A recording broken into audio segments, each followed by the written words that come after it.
ഇതൊരു Honda Amaze petrol വേരിയൻ്റാണ്. വണ്ടി ഇപ്പോൾ 52,000 കിലോമീറ്റർ ഓടിയിട്ടുണ്ട്. വണ്ടിയുടെ കംപ്ലയിൻറ്റ് എന്താണെന്ന് പറഞ്ഞാൽ വണ്ടി ലോ പിക്കപ്പാണ്, ഒരു ഷടം പിക്കപ്പില്ല. കയറ്റത്തൊക്കെ വണ്ടി അത്യാവശ്യം വലിഞ്ഞ് കയറത്തില്ല. അപ്പോൾ നമുക്ക് ആദ്യം ഇതിൻ്റെ നിന്ന് എയർ ഫിൽറ്റർ ഒന്ന് ഇളക്കി നോക്കണം. എയർ ഫിൽറ്ററും പ്ലഗും ഒന്ന് ഇളക്കി നോക്കണം. ഇതാണ് air filter. Air filter full block ആയിരിക്കുന്നുണ്ട്, പൊടിയേറെ ഫുള്ള് ബ്ലോക്കാണ്, കണ്ടില്ലേ. അതുപോലെ തന്നെ ഫ്ലഗും പോയിൻ്റ് തീർന്ന് അത്യാവശ്യം നല്ല ഗ്യാപ്പുണ്ട്, കണ്ടില്ലേ. അപ്പോൾ നമുക്ക് 4 ഫ്ലഗും മാറി എയർ ഫിൽറ്റർ മാറി വണ്ടി സെറ്റ് ചെയ്യണം.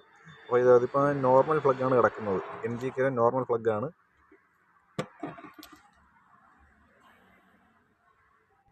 നമ്മൾ പുതിയ ഫ്ലഗ് എടുത്തിരിക്കുന്നത് ഹോണ്ടയുടെ ജെന്യൂൻ പാർട്സാണ് എടുത്തിരിക്കുന്നത്.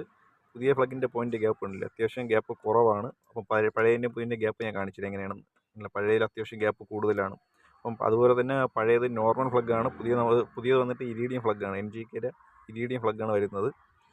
അപ്പോൾ ഇരീഡിയം ഫ്ലഗ് ആകുമ്പോഴത്തേക്ക് ഒരു 600 രൂപ വില വരുന്നുണ്ട്. ഇതാണ് പുതിയ എയർ ഫിൽറ്റർ. അപ്പം പുതിയതും പഴയതും തമ്മിലുള്ള ഒരു വ്യത്യാസം കണ്ടില്ലേ. പഴയത് ഫുള്ള് പൊടിയേറി ബ്ലോക്ക് ആയിരിക്കുന്നുണ്ട്.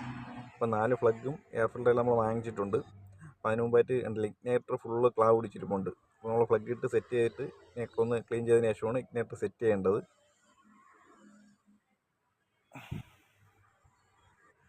അപ്പോൾ 4 ഫ്ലഗും സെറ്റ് ചെയ്ത് ഇഗ്നേറ്റർ 4 ക്ലീൻ ചെയ്ത് സെറ്റ് ചെയ്തിട്ടുണ്ട്. പിന്നെ എയർ ഫിൽറ്റർ ഇട്ട് വണ്ടി ഒന്ന് സ്റ്റാർട്ട് ചെയ്തതിന് ശേഷം നമുക്കൊന്ന് ഓട്ടിച്ച് നോക്കാം.